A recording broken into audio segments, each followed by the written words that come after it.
नमस्कार दर्शक बंधु मु प्रदीप आपण मानक स्वागत करुच्ची आज आउ एक नुआ भिडियो तो दर्शक बंधु नुआ वर्ष आपण मानक पई आउ गोटे नुआ ऑफर आसीची जदि आपण मानक पाखरे कोनोसी भी ईएमआई कार्ड नहीं ताहले वर्तमान आपण माने बजाज फिनसर्व रो ईएमआई कार्ड माध्यम रे विभिन्न प्रकार ऑनलाइन ट्रांजैक्शन जेतेबेले आपण माने करिवे ता उपरे आपण मानकु प्रथम ट्रांजैक्शन रे 1000 टंकार कैशबैक मिलिया पई जाउची।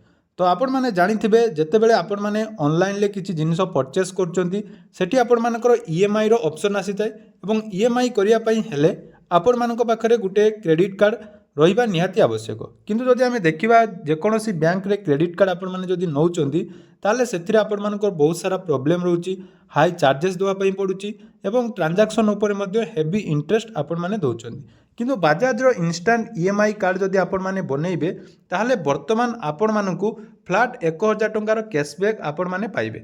या सहित देखंतु आगो को जाकी फ्लिपकार्ट एवं अमेजन ले रिपब्लिक सेल आरंभ होगा पई जाउची एवं जनवरी 2026 रो प्रथम सेल जोटा कि आपण मानको पई फ्लिपकार्ट एवं अमेजन नहीं आछि।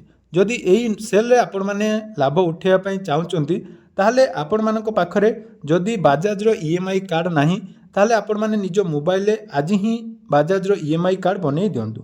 कारण देखंतु बजाज रो ईएमआई कार्ड बनैबार मुख्य उद्देश्य एथिरे आपण मानकु कोनोसी भी एनुअल फीस देवा पड़ी न थाए एवं एटा आपण मानकर इंस्टांट जोटा कि एप्रूवाल मिलता है एवं जोटा कि मिनिमम ईएमआई आपण माने 990 टंकार जाकि आरंभ करि परिबे। या सहित एथिरे देखंतु डिजिटली प्रोसेस रे आपण मानकु कोनोसी बैंक बा जदि आपण मानकु कोनोसी वेरिफिकेशन करिया पई पड़ी न थाए निज मोबाइल ले सब किछि आपण माने करि परिबे। या सहित एथिरे देखंतु 1 मिलियन प्लस प्रोडक्ट रहिछि जोटा कि आपण माने जे कोनोसी प्लेटफॉर्म आपण मानकर अमेजन हो फ्लिपकार्ट हो बा आपण मानकर जे कोनोसी प्लेटफॉर्म रे आपण माने एटाकू इजीली व्यवहार करि परिबे। तो जदि आपण माने एई सेल रो लाभ नबा पई चाहुचंती ताहले आपण माने निहाती बजाज रो ईएमआई कार्ड टी बनेइबा आवश्यक। तेणु जोंथरे आपण माने स्मार्टफोन हो एलईडी टीवी हो फ्रिज हो एसी हो लैपटॉप टू आरंभ करी सबु किछि जिनिस वर्तमान ईएमआई माध्यम रे पाई परिबे। एवं एथिरे देखंतु सबुठारु बेस्ट बेनिफिट जोटा कि नुआ वर्ष अवसर रे फास्ट ट्रांजैक्शन ले आपण मानकु 1000 टंकार कैशबैक मध्य मिलिबो। तेणु जहाँ भी आपण माने ट्रांजैक्शन करिवे प्रथम जदि किछि परचेस करचंती ताले एही कार्ड निहाती बेनिफिट हबो। तेणु आसंतु केमिति आपण ईएमआई कार्ड टी निज मोबाइल ले एक्टिव करिबा से विषय रे संपूर्ण डिटेल्स आज रो एही वीडियो रे जानिबा।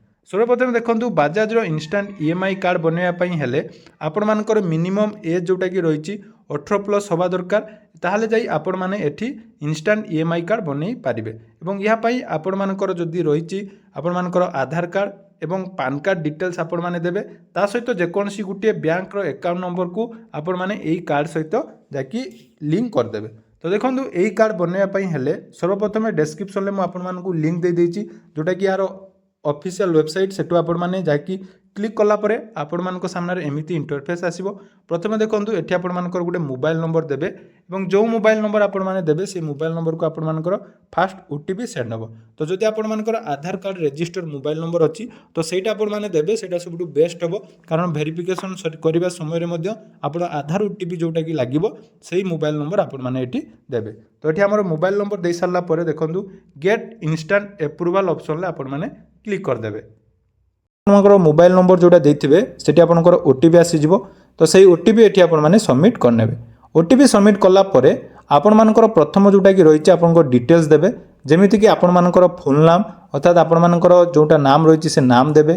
ता सहित रहिछि आपण मानकर किछि देखंतु डेट ऑफ बर्थ रहिछि पान कार्ड रहिछि एवं पिन कोड आपण माने देबे। जोटा भी देबे पूरा डिटेल्स भलो भाबरे देबे। कारण देखंतु एठी पान कार्ड एवं आधार कार्ड रे ही आपण माने ए ईएमआई कार्ड तैयारी करि परिबे। बहुत इजी प्रोसेस रहिछि आपण माने सेल्फ एम्प्लॉयड ऑप्शन ले क्लिक करि परिबे एवं ता सहित देखंतु जेंडर मेल फीमेल जे कोनोसी लोक या पई जाकी कार्डटी करि परिबो। तो सब डिटेल्स आपण माने भलो भाबरे फिलअप करनेबे। फिलअप कर सारला परे देखंतु एठी आपण मानकर रहिछि तळे जेतेबेले तो तापर देखि पारुतबे आपण मानकर पान कार्ड अनुसार आपनको लिमिट शो कर देबो। लिमिट शो कला परे आपण मानकर जोटा कि मोस्ट इंपोर्टेंट केवाईसी। तो ये केवाईसी आपण मानकु निहाती करिया पई पड़िबो। तो केवाईसी करिया पई हेले आपण माने कोन करिवे ना देखंतु आपण मानकर वीडियो माध्यम रे आपण मानकर ई केवाईसी होबो। तो से ई केवाईसी आपण माने भलो भाबरे करनेबे। ई केवाईसी कर साला परे जोटा कि वन टाइम आपण मानकु पेमेंट देवा पई पड़िबो जोटा कि देखंतु एडी 530 टंका रहिछि ତା ସହିତ ଏକ୍ସଟ୍ରା ଆପଣମାନଙ୍କର 59 रुपीज ଆପଣମାନେ ଦେବେ। ଟୋଟାଲ୍ ଆପଣମାନଙ୍କର 599 ଅର୍ଥାତ୍ 599 ଟଙ୍କା ଦେବା ପାଇଁ ପଡ଼ିବ। ତେଣୁ ପ୍ରଥମେ ଆପଣମାନେ 530 ଟଙ୍କା ଯାଇକି ନିଜର ଯେକୌଣସି ୟୁପିଆଇ ଡେବିଟ୍ କାର୍ଡ଼ ବା କ୍ରେଡ଼ିଟ୍ କାର୍ଡ଼ରେ ପେମେଣ୍ଟ କରିଦେବେ। ତ ୟୁପିଆଇ ମାଧ୍ୟମରେ କରିଦେବେ ଆପଣମାନଙ୍କର ବେଷ୍ଟ ହେବ।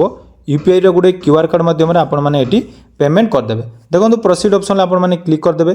क्लिक कलापर आपर यूपीआई ऑप्शन आसो जमीक कि गूगल पे फोन पे जो थी आपने करने चाहते से आपर जाकि यही कार्ड को पेमेंट करदे। देखो टोटाल आपर पेमेंट जाकि बर्तमान सक्सेसफुल हो गला एवं पेमेंट सक्सेसफुल हो सारापर आपर जाकि कार्ड टी बर्तमान एक्टिव होगापी कार्ड टी बर्तमान रेडी हो जाए। तो देखो कार्ड टी जिते आपर पेमेंट कंप्लीट हम ये आपण सामने आसो। देखो सक्सेसफुल ट्रांजैक्शन होती बोली। तो ये आपने मन रखिए यही कार्ड टी जिते आपने एक्टिव कर यूज करने आपण मानकु प्ले स्टोर गोटे आप रही जोटा कि बजाज आप आपने सर्च कले आसीज से आपने लॉगिन करेंगे। तो पेमेंट आपने थे चेक करने पेमेंट आपर है कि नहीं तेणु पेमेंट आपने कंप्लीट करदे।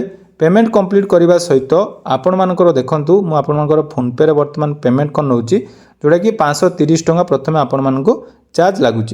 तो से 530 टंका आपण मैंने देदेवे आपण मानकर कार्ड बर्तमान जाकि रेडी हो। तो कार्ड रेडी है आपण मैंने देखूँ जेकोसी प्लाटफर्म रु आपण मानकर परचेस करहब। तेणु परचेस करने आपण मैंने से कार्ड को सठिक भाव में जाकि प्रथमे आवेदन करेंगे। तो हो गला बर्तमान देखो पेमेंट होगा कार्ड आपण सामने आसला और कार्डर नंबर आपण मानकर वैलिडेट ऑप्शन सब आसपर गोटे देखो ई मैंडेट अर्थात आपण मैंने जेकोसी गोटे बैंक को ये आपण कार्ड सहित लिंक करदे। जिते आपर ईएमआई पेमेंट हम से बैंक रु आपण प्रत्येक मास जिते टंकार आपण मैंने परचेस करते से ईएमआई आपण मैंने देदेवे। तापाई देखो अकाउंट होल्डर नेम तांकर आईएफसी कोड जोटा रही आईएफसी कोड देवे। तापर अकाउंट नंबर रही अकाउंट नंबर देवे। तापर देखो सेविंग ऑप्शन ले क्लिक करदे। सेविंग अकाउंट कि करेंट अकाउंट सब डिटेल्स दे सारा पर प्रोसीड ऑप्शन ले क्लिक करदे। तो ठीक यही भाव में आपण मानकर बर्तमान जाकि कार्ड टी रेडी हो। तो कार्ड टी आपण मानकर जितेबाला एक्टिव हो आपण मानक मोबाइल नंबर को मेसेज आसो एवं कार्ड एक्टिव हो सारापर देखूँ बजाज फिनसर्व जो आपण मानकर एप्लिकेशन रही से एप्लिकेशन आपण मैंने डाउनलोड करेंगे और एप्लिकेशन डाउनलोड कलापर ये देखूँ निजर मोबाइल नंबर दे लॉगिन करदे।